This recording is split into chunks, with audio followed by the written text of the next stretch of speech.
देखिए, जीतना हारना गाजियाबाद की सीट पे कोई विषय नहीं रहता है। गाजियाबाद की सीट पे भाजपा का टिकट मिलना जीत की गारंटी होती है और वो जीत तय हो जाती है। अब तो सवाल इस बात का है कि अंतर कितना रहता है। 1 लाख से कम का जीत का अंतर रहता है या 1 लाख से ज्यादा का। लड़ाई इस बात है। और 1 लाख से अगर कम रहता है तो क्या मानते हैं आप? अब यही मानेंगे कि अगर नोएडा की और दिल्ली की छुट्टी हो जाती, ये अगर किसी वजह से पोलिंग 40% भी हो गया तो 1 लाख से कम रहने का मतलब नहीं। सर, यूपी में आपकी सरकार है, सेंट्रल में आपकी सरकार है, तो छुट्टी तो की जा सकती थी, फिर ऐसा क्या रहा? ये सरकारों के अंडर में चुनाव आयोग नहीं होता है। ये चुनाव आयोग स्वतंत्र निर्णय लेता है। हमने सबने कोशिश करी कि चुनाव आयोग से निवेदन किया कि संडे को करा दो, तो लेकिन उनकी जो अपनी मजबूरियां होंगी उन्होंने आज दिन तय की। सर, आप विधायक थे, यहाँ से आप सीधे सांसद बने तो चुनाव हो रहा है, क्या आपको लगता है कि अगर बीजेपी के विधायक बनते तो कौन सा ऐसा काम है जो और होना चाहिए क्षेत्र में? देखिए, काम हमेशा विकास एक निरंतर प्रक्रिया है। कभी भी जीवन में ऐसा नहीं होता कि कोई काम होने के बाद में ये हो जाएगा कोई काम नहीं बचा। तो एक यूपी में हमारी सरकार है, केंद्र में हमारी सरकार है, तो जितने भी काम बहुत काम हुए हैं और आगे भी काम होते रहेंगे और हर रोज आपको नई नई खबरें मिलती रहेंगी। सर, लाइन पार का एक बड़ा मुद्दा था। खुद जो आपके प्रत्याशी हैं वो यहाँ के वोटर नहीं है, लेकिन उनको यहाँ घर लेना पड़ा, तो क्या लाइन पार इतना बड़ा मुद्दा बन गया था इस चुनाव में? देखिए, मुख्य बात यह रहती है कि कार्यकर्ता की स्वीकारिता, उसका सेवा भाव और उसकी लोकप्रियता मुद्दा है। ये एक संकीर्ण मानसिकता है कि कौन कहाँ रहता है। देखिए, डिपेंड करता है पोलिंग के ऊपर। आज नोएडा भी खुला हुआ है, दिल्ली भी खुला हुआ है। ज्यादातर लोग यहाँ पर मेहनत कश हैं, मजदूरी करने वाले लोग हैं, नौकरी करने वाले लोग हैं, तो वो यहाँ पर किसान कम है इस क्षेत्र में या ना के बराबर है, तो वो सब काम पे चले जाते हैं। फिर भी यदि 40% पोलिंग भी हो गया तो हमारी जीत 1 लाख से ऊपर की हो। अच्छा, एक आखिरी सवाल है कि उत्तर प्रदेश के जो बीजेपी के लोग हैं उन्होंने चुनाव आयोग को खत लिखा है कि जो प्रधानमंत्री मोर्चे में जो महिला होती है उनकी पहचान की जाए जब मतदान डाला जाए। अच्छा, ये बताइए इसमें गलत क्या है? जब आप पारदर्शिता की बात करते हैं तो आप तो रहेंगे पर्दे में और हमसे कहेंगे कि आप पारदर्शी रहेंगे, ये तो अच्छी बात नहीं।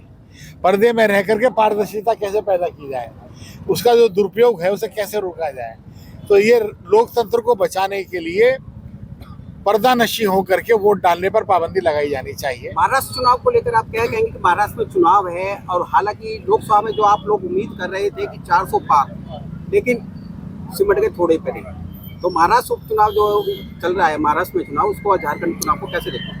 देखिए, सबको पता है कि धोखाधड़ी की लड़ाई हुई। जो वोट परसेंटेज जो बीजेपी का था वो बढ़ा घटा नहीं, कहीं भी नहीं घटा, परसेंटेज हमारा बढ़ा। लेकिन जो एक भ्रम फैलाया भोले भाले आदमियों को कि साहब रिजर्वेशन खत्म कर दिया जाएगा, क्या लोकतंत्र ये कहता है कि झूठ बोला जाए? वो संविधान बचाने की बात करते हैं, तो क्या संविधान में झूठ बोलने का प्रोविजन है कोई? राहुल गांधी जी से पूछो। लेकिन उन्होंने बिलोदी बेल्ट पर हमला किया और ये देश की जनता उन्हें माफ नहीं करेगी। अच्छा, अखिलेश यादव तब अब भी निष्पक्ष चुनाव के लिए ट्वीट कर रहे हैं, क्या कहेंगे उसको लेकर? निष्पक्ष? अभी बताओ कि तू जफा करे मैं वफा करूं, फिर भी मेरी वफा काम ना आए तो तू ही बता मैं अब क्या करूं। एक आखिरी सवाल है, आप लोग दावा करते हैं गाजियाबाद में जो वोट है वो कम डाला जा रहा है। मैंने बताया ना आपको, लोग नौकरी पेशा लोग हैं और दिल्ली खुला हुआ है, तो उसका एक बहुत बड़ा असर है। एक आखिरी सवाल है, पीडीए कहते हैं वो अखिलेश यादव जी, ठीक है, और आपके मुख्यमंत्री जी कहते हैं कटोगे तो बटोगे, क्या इसका फायदा मिलेगा? कटोगे तो बटोगे नहीं कहते, बटोगे तो कटोगे। आप बटोगे तो बटोगे। अच्छा, एक बात बताओ, यदि हिंदू और मुसलमान अगर एक रहेंगे तो कोई चीन या पाकिस्तान हम पे हमला कर सकता है? तो अगर ये बात वो कहते हैं तो उसमें क्या गुनाह करते हैं? विपक्ष तो ये कह रहा है कि धर्म में बांटना चाहते हैं। अरे हम कह रहे हैं मुसलमान हिंदू एक रहो, हम यही तो कह रहे हैं, बटोगे तो कटोगे। तो हम ये चाहते हैं कि धर्म के नाम पर कौन बांट रहा है? नहीं, मुस्लिम आपके भाई नहीं है क्या? है, मैं यही तो कह रहा हूँ, बटो तो ना, यही तो हम कह रहे हैं, बटो मत। यही हम कह रहे हैं, बटो मत। और वो कह रहे हैं कि नहीं साहब, मुसलमान हमारे हैं, हिंदू तुम्हारे हैं, वो बांट रहे हैं। हम कह रहे हैं एक हो जाओ, एक हो तो सेफ हो, हम ये कह रहे हैं। क्या 9 सीटों पे आप लोग दावा करते हैं, जबकि विपक्ष भी 9 सीटों पे दावा करता है, तो आखिर 9 सीट जीतेगा कौन? हैं? 9 सीटों पे आप दावा करते हैं कि हम जीतेंगे, विपक्ष कहता है हम जीतेंगे, तो जाएगी कहाँ ये 9 सीट? कौन निकाल के ले जाएगा? जो पहले से होता रहा है वही होगा और उससे अच्छा होगा। हमसे जुड़े रहने के लिए हमारे YouTube चैनल को सब्सक्राइब करें और नई वीडियो की नोटिफिकेशन के लिए बेल आइकॉन को दबाएं। अगर आप ये वीडियो Facebook पर देख रहे हैं तो लाइक जरूर करें और ज्यादा से ज्यादा शेयर करें। धन्यवाद।